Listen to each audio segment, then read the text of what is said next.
نحمده ونصلي ونسلم على رسوله الكريم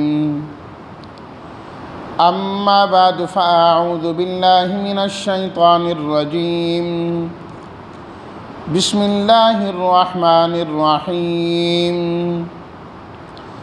أم حسبتم أن تدخلوا الجنة ولما يأتكم مثل الذين خلوا من قبلكم مستهم البأساء والضراء وزلزلوا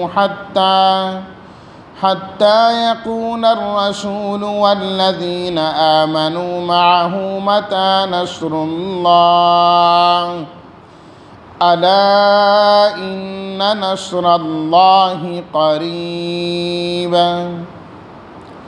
صدق الله مولانا العظيم اللهم صل على سيدنا ومولانا محمد وعلى آل سيدنا ومولانا محمد وبارك وسلم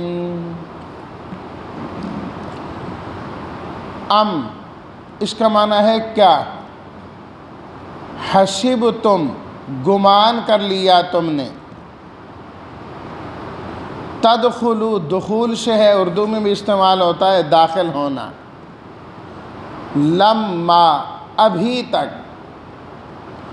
مثل حالات و واقعات، خلو جو گزر چکے ہیں، مس یمس چھونا پہنچنا، البأسا سختیاں، الضرا تکلیفیں بیماریاں، زلزلو زلزلہ اردو میں بھی استعمال ہوتا ہے ہلایا جانا، زلزلو وہ ہلائے گئے، متا اس کا معنی ہوتا ہے کب، الا خبردار۔ اب ترجمہ یہ ہوگا، ام حسبتم ان تدخلوا الجنۃ، کیا تم نے گمان کر لیا ہے کہ تم جنت میں داخل ہو جاؤ گے اور ابھی تک تم سے پہلے گزرے ہوئے لوگوں کے حالات و واقعات تم تک نہیں آئے، مستہم البأساء والضراء انہیں سختیاں اور تکلیفیں پہنچی، وزلزلوا اور وہ ہلائے گئے، یہاں تک کہ رسول اور ایمان والے جو ان کے ساتھ تھے انہوں نے کہا متی نصر اللہ، کب آئے گی اللہ کی مدد، خبردار یقیناً اللہ کی مدد بہت قریب ہے۔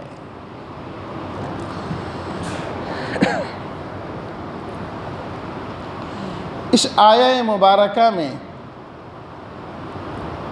پروردگار عالم نے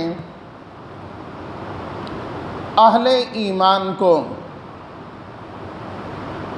جنت کی ترغیب دی ہے، جنت کا شوق دلایا ہے کہ ہر ایمان والے کی یہ چاہت ہوتی ہے اور خواہش ہوتی ہے کہ وہ جنت میں چلا جائے، اللہ اس کا ٹھکانہ جنت بنا دیں۔ ایمان والا اللہ سے مانگتا بھی ہے اور اس کے لیے تگ و دو بھی کرتا ہے، اور اللہ تعالیٰ نے خود قرآن مجید میں فرمایا کہ تم مقابلہ کرو اس بات میں کہ تم جنت کو حاصل کرنے والے بنو، ایک دوسرے سے آگے بڑھو، ریس لگاؤ اس میں۔ ٹھیک ہے، ہر عمل کے اندر ایمان والے کا اصل مقصود تو اللہ کی رضا ہوتی ہے، لیکن جو جنت ہے یہ بھی اللہ کی رضا کی جگہ ہی ہے۔ اللہ جس سے راضی ہوں گے نا اللہ اسے جنت عطا فرمائے، تو اس لیے اللہ سے جنت مانگنا یہ اللہ کی رضا کے کوئی منافی چیز نہیں ہے۔ اللہ سے اللہ کی رضا مانگیں یا اللہ سے اللہ کی جنت مانگیں، دونوں ایک ہی چیز ہے۔ جس کو اللہ تعالیٰ پسند کریں گے، جس سے اللہ راضی ہوں گے، اللہ اسے جنت عطا فرما دیں گے۔ اور جو جنت ہیں فرمایا یہ آپ کو ویسے نہیں ملے گی، بیٹھے بٹھائے نہیں مل جائے گی، کہ آرام سے تم جنت میں چلے جاؤ گے، اس کے لیے تمہیں بڑی محنت کرنا ہوگی، بڑی مشقت تمہیں اٹھانا ہوگی، پھر تم جنت میں چلے جاؤ گے۔ تو اس آیت کے اندر بھی جہاد کا پہلو پایا جاتا ہے۔ جہاد بھی تو جہد سے ہے نا، جو مضمون گزشتہ آیات سے چلا آ رہا ہے۔ جہاد جہد سے ہے، محنت کرنا، مشقت کرنا۔ فرمایا کہ تمہیں جنت چاہیے تو تمہیں جہاد بھی کرنا ہوگا، پھر اس کے لیے محنت بھی کرنا ہوگی۔ جب محنت کرو گے تو اللہ تمہیں جنت عطا فرمائیں گے۔ اس لیے ایمان والے کی جو زندگی ہے وہ محنت سے بھرپور ہے، مشقت سے بھرپور ہے۔ وہ کوئی آرام والی، سکون والی زندگی نہیں ہے کہ ایمان والے نے کلمہ پڑھا اور اس کے بعد وہ لیٹا رہے اور سویا رہے اور اللہ تعالیٰ فرمائے سیدھے جنت میں چلے جائے۔ نہیں، یہ کبھی نہیں ہوگا۔ جو ایمان والا ہوگا اس پر امتحانات آئیں گے، اسے آزمایا جائے گا، اس کے ایمان کو چیک کیا جائے گا اور اسے اور پکا کیا جائے گا، پھر وہ جنت میں جانے کا مستحق ٹھہرے گا۔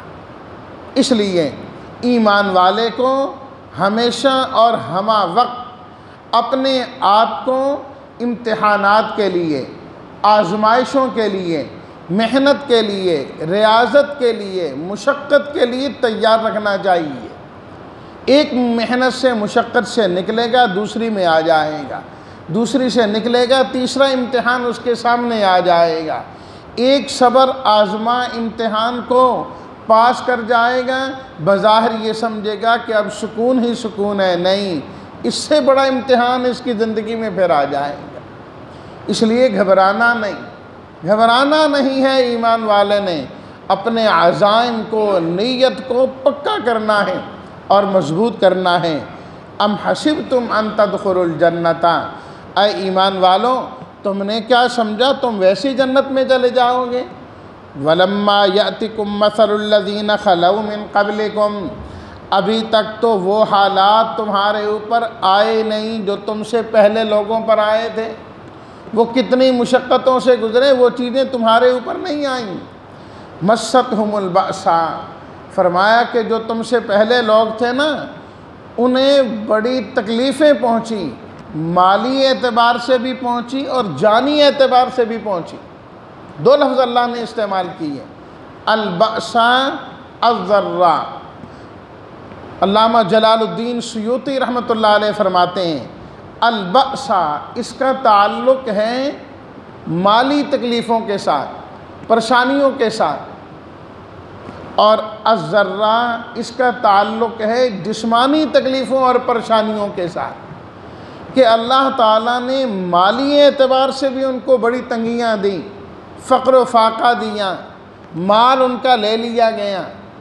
الضراء جسمانی اعتبار سے بھی ان پر بڑی تکلیفیں آئیں، اور اللہ تعالیٰ نے اسی سورہ البقرہ اس دوسرے سپارے میں ہم پہلے پڑھ چکے ہیں، دوسرے صفحے پر اللہ تعالیٰ نے فرمایا وَلَنَبْلُوَنَّكُمْ بِشَيْءٍ، اس کی آیت نمبر 155 میں، صفحہ نمبر 24 پر ہم پڑھ چکے ہیں۔ فرمایا وَلَنَبْلُوَنَّكُمْ بِشَيْءٍ مِّنَ الْخَوْفِ وَالْجُوعِ وَنَقْصٍ مِّنَ الْأَمْوَالِ وَالْأَنفُسِ وَالثَّمَرَاتِ، ہم تمہیں ضرور آزمائیں گے۔ کس طرح؟ فرمایا کبھی خوف سے آزمائیں گے، وَالْجُوعِ کبھی بھوک سے آزمائیں گے، وَنَقْصٍ مِّنَ الْأَمْوَالِ کبھی مال کم کریں گے، جانوں کو کم کریں گے، پھلوں کو کم کریں گے، لیکن ان تمام مواقع پر جو صبر کریں گے وَبَشِّرِ الصَّابِرِينَ، میرے حبیب آپ ان کو بشارتیں سنا دیں۔ الَّذِينَ إِذَا أَصَابَتْهُمْ مُصِيبَةٌ قَالُوا إِنَّا لِلَّهِ وَإِنَّا إِلَيْهِ رَاجِعُونَ، کہ جب بھی کوئی مصیبت آتی ہے وہ یہی کہتے ہیں اے اللہ تو ہمارا مالک ہے، ہم تیرے مملوک ہیں، تجھے 100% اختیار ہیں، تو ہمارے مال کے بارے میں، جان کے بارے میں جو تصرف کرنا چاہے ہم اس پر راضی ہیں، ہم اس پر راضی ہیں۔ جس کا یہ مزاج بنتا ہے اولئک علیہم صلوات من ربہم ورحمہ، اللہ کی رحمتیں بھی ان پر آتی ہیں اور اللہ کی عنایتیں بھی ان پر آتی ہیں، وَأُولَٰئِكَ هُمُ الْمُهْتَدُونَ، وہ ہدایت والے بھی بن جاتے ہیں۔ اور سورہ انبیاء 17ویں سپارے میں اللہ تعالیٰ نے فرمایا وَنَبْلُوكُمْ بِالشَّرِّ وَالْخَيْرِ فِتْنَةً، اے ایمان والوں ہم تمہیں آزمائیں گے، کبھی خیر کے ذریعے آزمائیں گے، کبھی شر کے ذریعے آزمائیں گے، کبھی اچھائی کے ذریعے آزمائیں گے، کبھی برائی کے ذریعے آزمائیں گے۔ ایک طرح کی آزمائش بھی نہیں ہوگی۔ کبھی اللہ تعالیٰ مال عطا کر دیں گے، مال حلال عطا کر دیں گے، فراوانی ہی فراوانی ہو جائے گی، فرمایا سمجھ لینا یہ بھی ایک امتحان ہے تمہارا۔ اور کبھی حالات برے ہو جائیں گے، پریشانیاں آ جائیں گی، جدھر ہاتھ ڈالو گے امید کر کے مٹی ہوتا چلا جائے گا، سونے کا ہاتھ لگاؤ گے مٹی بن جائے گا، فرمایا سمجھ لینا یہ بھی تمہاری آزمائش ہے۔ سب آزمائشیں چلتی ہیں۔ اللہ اکبر۔ تو مستہم البأساء والضراء، مالی تکلیفیں بھی اور جانی تکلیفیں بھی ان پر آئیں۔ اللہ اکبر۔ حضرات صحابہ کرام رضوان اللہ تعالیٰ علیہم اجمعین کن کن حالات سے گزرے؟ ابو داؤد شریف کی روایت ہے کہ نبی کریم صلی اللہ علیہ وسلم بیت اللہ کی دیوار کے ساتھ ٹیک لگائے ہوئے ہیں، سائے میں بیٹھے ہیں۔ حضرات صحابہ کرام رضوان اللہ تعالیٰ علیہم اجمعین آپ کے پاس آئیں، خاص طور پر حضرت خباب بن ارت رضی اللہ تعالیٰ عنہ، حضرت خباب رضی اللہ تعالیٰ عنہ عرض کرنے لگے اے اللہ کے رسول صلی اللہ علیہ وسلم الا تدعو لنا، کیا آپ ہمارے حق میں دعا نہیں فرمائیں گے؟ دعا فرما دیں آپ ہمارے حق میں۔ جی کیا ہوا؟ بہت تکلیفیں ہیں، بہت پریشانیاں ہیں۔ اور حضرت خباب رضی اللہ تعالیٰ عنہ وہ ہیں کہ مخالفین کفار ان کو انگاروں پر لٹا دیا کرتے تھے، اور خود فرماتے ہیں کہ وہ انگارے میرے جسم کی چربی اور خون سے ٹھنڈے ہوتے تھے، یہ میری کیفیت ہوتی تھی۔ ایک مرتبہ حضرت عمر رضی اللہ تعالیٰ عنہ نے حضرت خباب رضی اللہ تعالیٰ عنہ کی کمر دیکھی تو اس میں سب نشان پڑے ہوئے۔ خباب یہ کیا ہوا؟ کہا وہ تکلیفیں جو کفار دیا کرتے تھے ان کے نشان میری پیٹھ پر آج بھی موجود ہیں۔ جی اللہ کے رسول صلی اللہ علیہ وسلم بڑی تکلیفیں اٹھا لی ہیں، بڑی پریشانیاں ہم نے برداشت کر لی ہیں، اب تو آپ ہمارے حق میں دعا کر دیں، اللہ ان سختیوں کو ختم کر دے، ان پریشانیوں کو ختم کر دے۔ آپ علیہ الصلاۃ والتسلیمات انتہائی غصے میں آ گئے، چہرے کا رنگ متغیر ہوا، فرمایا میرے صحابہ ابھی سے پریشان ہو گئے؟ اللہ اکبر، ابھی سے پریشان ہو گئے، حالت وہ ہے، لیکن آپ کیا فرما رہے ہیں؟ ابھی سے پریشان ہو گئے اتنی جلدی؟ تم سے پہلے تو وہ لوگ بھی گزرے کہ انہیں زندہ کو کھڑا کیا جاتا اور سر سے آخر تک ان کے 2 ٹکڑے کر دیے جاتے تھے۔ فرمایا تم ابھی سے گھبرا گئے، تم سے جو پہلے گزرے ہیں ان کے حالات تو یہ بھی گزرے کہ انہیں زندہ کھڑا کیا جاتا، لوہے کی کنگیاں لائی جاتی اور ان کے ذریعے ان کے جسموں کا گوشت ان کی ہڈیوں سے الگ کیا جاتا تھا۔ لیکن فرمایا اس کے باوجود بھی، اتنی تکلیفوں کے باوجود بھی کوئی چیز ان کو ایمان سے نہ روک سکی۔ وہ اپنے ایمان میں اسی طریقے سے جم کے کھڑے ہوئے، مضبوطی کے ساتھ کھڑے ہوئے۔ تم کیوں ابھی سے گھبرا گئے؟ مضبوط ہو جاؤں۔ اور پھر آپ علیہ الصلاۃ والتسلیمات نے فرمایا مجھے اللہ کی قسم، اللہ نے اپنے اس دین کو دنیا میں غالب کرنا ہی کرنا ہے۔ تم آج تکلیفیں برداشت کر رہے ہو، مشقتیں برداشت کر رہے ہو، فرمایا اس کا نتیجہ آنے والا ہے کہ ایک دن آئے گا اس روئے زمین پر امن ہو جائے گا، سکون ہو جائے گا۔ فرمایا وہ وقت ہوگا لوگ زکوٰۃ دینے کے لیے تیار ہوں گے، لینے والا کوئی نہیں ہوگا۔ مالی تکلیفیں اس طرح ختم ہو جائیں گی۔ امن و امان کی صورتحال یہ ہیں کہ آج تمہیں اپنی جان کی فکر ہے۔ فرمایا، آپ نے قسم اٹھا کے فرمایا وہ زمانہ آنے والا ہے، صنعائے یمن سے ایک عورت چلے گی، مکہ المکرمہ مدینہ منورہ آئے گی، اس علاقے میں آئے گی، یا یہاں سے چل کے وہاں پر جائے گی، اسے نہ کسی انسان کا خوف ہوگا نہ کسی بھیڑیے کا خوف ہوگا۔ فرمایا امن کا یہ حال ہو جائے گا، اس لیے گھبرانا نہیں۔ کیا مطلب؟ ایمان والا آج نہیں دیکھتا، کل دیکھتا ہے۔ اگر آج پریشانی ہو رہی ہے تو وہ گھبراتا نہیں کہ اللہ تعالیٰ نے حالات کو بدلنا بھی ہے۔ رات کے بعد دن ضرور آئے گا، چاہے رات کتنی ہی لمبی کیوں نہ ہو جائے، اندھیرے کتنے ہی زیادہ کیوں نہ ہو جائیں، لیکن صبح جو ہی طلوع ہوئی، سورج آیا، رات کا اندھیرا کہیں بھی نظر نہیں آئے گا، کہیں بھی نظر نہیں آئے گا۔ اللہ اکبر۔ اور اللہ تعالیٰ نے خود قرآن مجید میں پہلوں کا تذکرہ کرتے ہوئے فرمایا وَيَقْتُلُونَ النَّبِيِّينَ، نبیوں کو لوگوں نے قتل کیا۔ انبیاء کرام علیہم الصلاۃ والتسلیمات کو کائنات میں انبیاء کرام علیہم الصلاۃ والتسلیمات سے زیادہ معزز کوئی نہیں، شان والا کوئی نہیں۔ اللہ تعالیٰ فرماتے ہیں وہ بھی میرے راستے میں قتل کیے گئے ہیں، وہ بھی شہید کیے گئے ہیں۔ تو مستہم البأساء والضراء وزلزلوا، فرمایا ان کو ہلایا گیا، اتنا ہلایا گیا ان لوگوں کو، یہاں تک کہ اس زمانے کے جو اللہ کے پیغمبر تھے، ایمان والے تھے، انہوں نے کہا متی نصر اللہ، اے اللہ آپ کی مدد کب آئے گی، اے اللہ آپ کی مدد کب آئے گی۔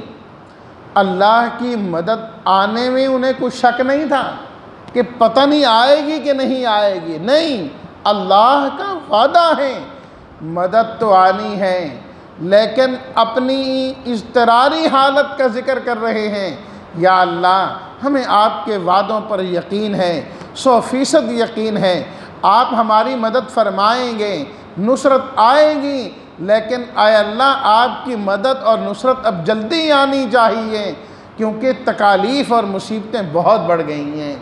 فرمایا جب یہ حالت ہو گئی تو اللہ نے فرمایا الا ان نصر اللہ قریب، میرے بندو گھبراتے کیوں ہو، پریشان کیوں ہوتے ہو، اللہ کی مدد قریب ہے، بس وقت آ چکا ہے، اب اس کے بعد تمہاری مدد ہی کی جائے، نصرت ہی نصرت ہوگی۔ اللہ اکبر۔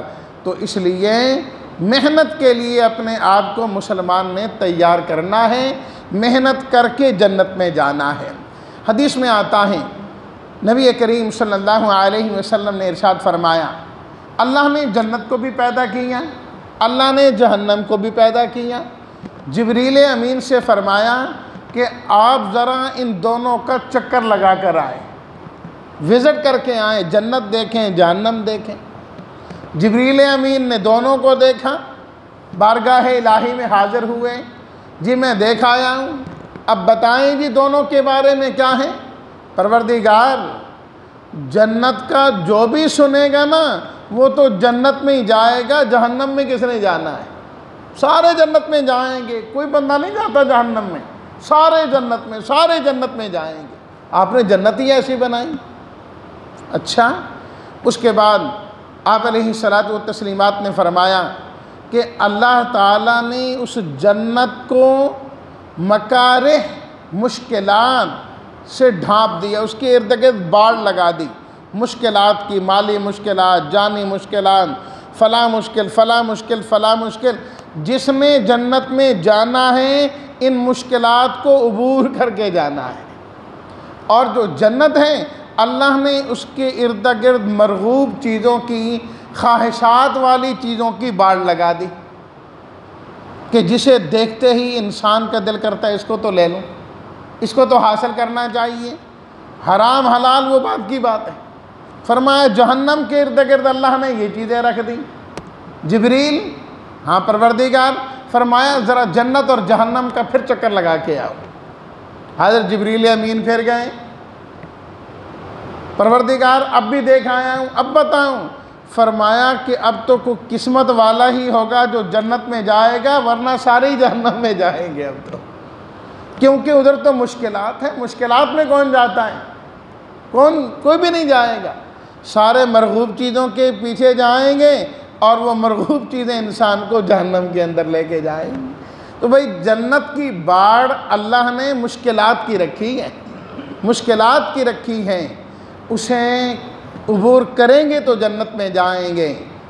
اور آخری بات ذہن میں یہ رکھیں کہ بعض احادیث میں آتا ہے کہ بہت سارے لوگ ایسے بھی ہیں جنہیں اللہ بلا حساب کتاب جنت میں داخل فرما دیں گے، بلا حساب کتاب جنت میں لے جائیں گے، ایسے خوش قسمت بھی ہوں گے۔ ورنہ عام طور پر یہ ہے کہ مشقت کر کے انسان جنت میں جائے گا۔ مشقت وہ بات کی بات ہے کہ 3 قسموں کی ہے، تھوڑی مشقت، بہت زیادہ مشقت، حد درجے کی مشقت، الگ الگ ہے۔ کم سے کم محنت اور مشقت کیا ہے؟ انسان اپنے نفس کی، شیطان کا گروہ جو کفار ہے، ان کے ساتھ مخالفت مول لیتے ہوئے اور محنت کرتے ہوئے جنت میں چلا جائے، یہ سب سے کم مشقت ہے۔ پھر اس سے اگلی مشقت، تکلیفیں، پریشانیاں، انہیں بھی برداشت کریں، اور اس سے بڑی مشقت اور آخری درجے کی یہ ہے کہ انسان اللہ کے راستے میں شہید ہی ہو جائے۔ انبیاء کرام پر جو مشقتیں آئیں، آپ علیہ الصلاۃ والتسلیمات نے فرمایا اشد الناس بلاء الانبیاء، اس کائنات میں جتنے انسان ہیں سب سے زیادہ مشقتیں انبیاء کرام پر آئیں گے۔ ثم الامثل فالامثل، پھر نبیوں کے جو جتنا قریب ہوگا اس پر مشقتیں بھی اتنی زیادہ آئیں گی، جتنا ایمان کمزور ہوتا جائے گا تکلیفیں بھی کمزور ہوتی جائیں گی۔ زیادہ تکلیفوں اور پریشانیوں کا آنا یہ علامت ہے اس کے ایمان کے مضبوط ہونے کی۔ اللہ ہم سب کو جنت عطا فرمائیں، اور اس کے درمیان میں جو رکاوٹیں آئیں، مشقتیں آئیں، اللہ اپنی رحمت سے ہمارے لیے ان کو آسان فرما دیں۔ وآخر دعوانا ان الحمد للہ رب العالمین۔